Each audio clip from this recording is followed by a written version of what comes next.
It's Too Many Notes time, kids, with Deke Sharon, your host. Today's topic is amazing, pioneering a cappella groups. How can you and your group be pioneering? Well, it's possible. In fact, it's common, I would say. There are so many groups out there that have pushed the envelope in a cappella because the envelope was pretty small. I mean, if you look at the styles previously in a cappella, they're pretty narrow lanes. And then groups come along like Take Six that blend jazz harmonies, gospel repertoire, R&B stylings, and you don't only have a new style of music within a cappella, you have a new style of music within music.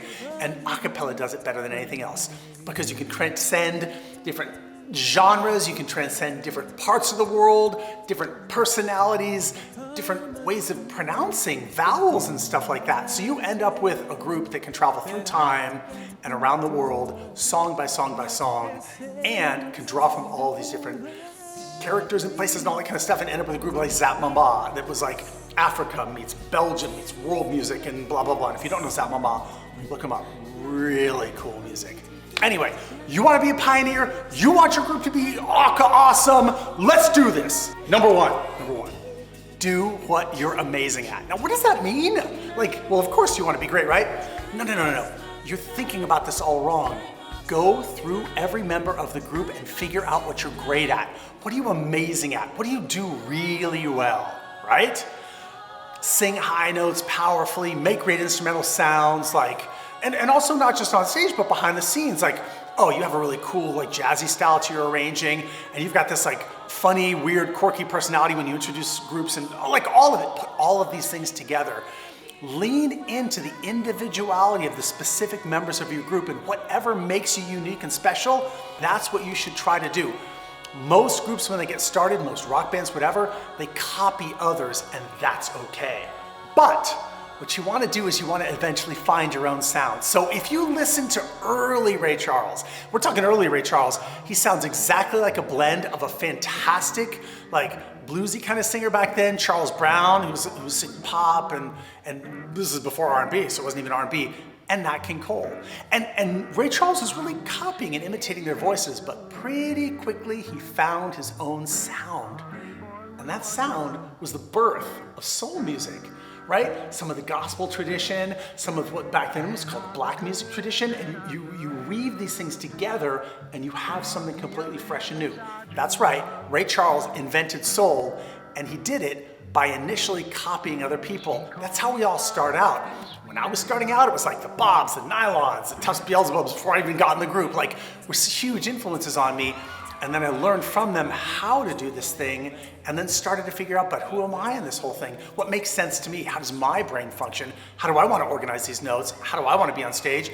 And it always was about how do you lean into your strengths and what makes you unique. So start by imitating with love other people, but through that process, get on your own track and never look back. Number three. You ready for number three? Boom! Home runs. And also, whip, swing and a miss.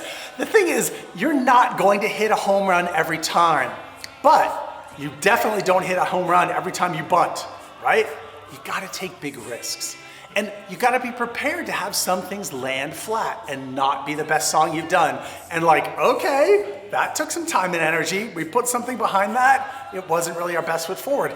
But you learn from it. It was an important, valuable experience. And like, when would you do this? Well, try different styles. Try changing your voicing around. Try doing songs you wouldn't have otherwise thought.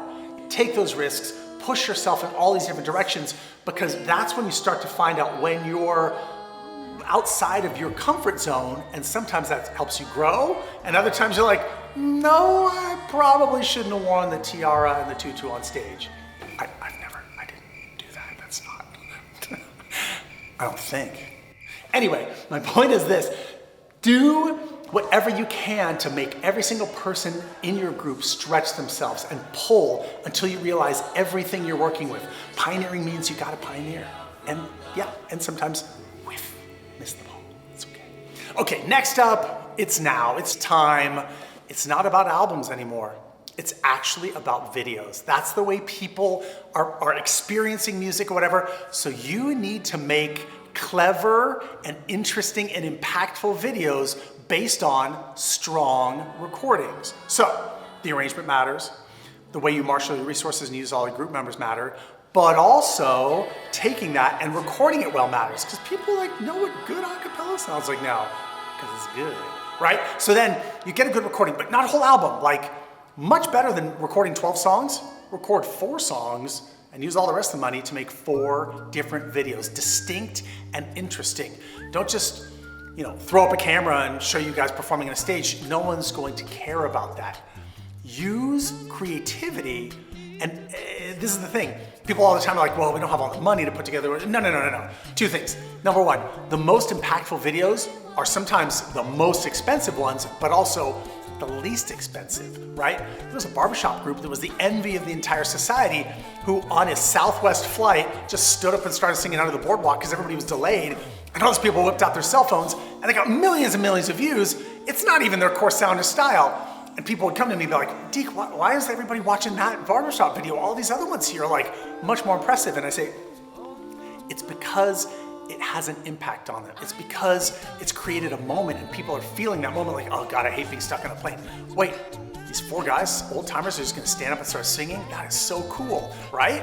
That's something different, right? Also, there is absolutely no substitute for a great idea. So for instance, I was talking to Tufts Beezlebubs and they're like, we don't have budget for our next video, but we've got this great song, whatever. I was like, just use your minds and come up with something cool. So what they did, went in a classroom, single camera, it was probably just like an iPhone, took a shot of them, and they were sitting in different desks, kind of, going back. Lead vocalist was in the front, and the rest of them had all these like cutouts, like little cardboard cutouts with different colors. So like the song about the sea came up and one person held up little waves, the other one made a little boat move through them. And it was so cute and so clever, but there were no edits, no cuts. They literally did it all at once. Boom, it was done, went up online. Really impressive. I think it was a really, really smart way to spend an hour and $12 on cardboard, and yeah, like that. That's what I mean by a good idea. And that is a really great way to take your music and get it in front of people. Click, click, click, click, click. It's all about the clicks. Number 5, you need a genuine social media presence. Okay, and what I mean by this is you don't want to just like slap a bunch of stuff up there online, but you want to be interacting with your fans. People comment, oh, I love the show. You write right back to them. Thanks so much. Really appreciate having you there. And if you met somebody like, oh, it's great to meet you and your wife or whatever, like, have a relationship with the people who are your fans. And when you go into a cappella news groups like A Cappella Now on Facebook or whatever, don't just like, we have a concert, post. Don't make it a one-way thing. Communicate. Somebody else asks a question about something. Well, in our experience, this is what we found. It could be helpful. If you have any other questions, drop us a line.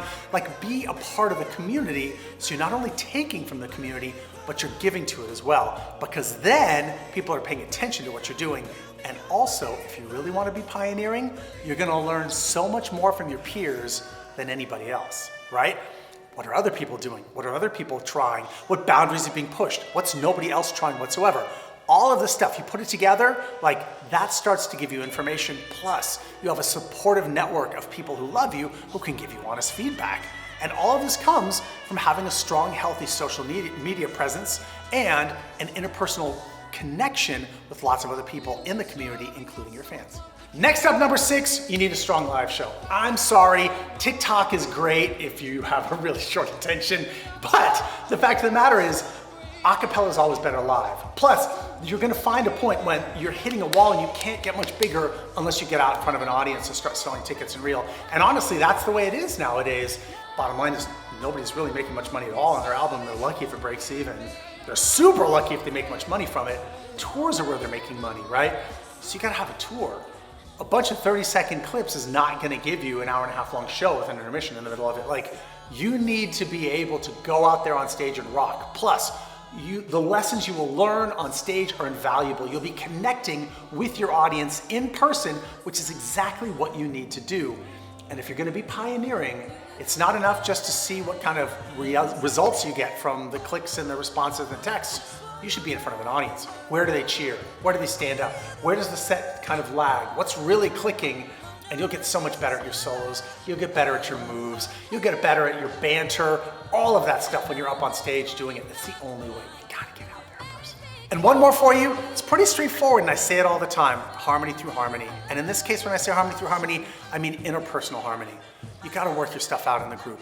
If your group's not getting along, you're not gonna be as good. You're not gonna share as many ideas. You're not gonna be as open. And I tell directors all the time, like you have to create an environment of openness in your rehearsal room so everybody feels comfortable sharing their emotions and being forthright, because music is all about emotion, right? You don't want people fearful and stuck behind and they're just worried about singing the right notes.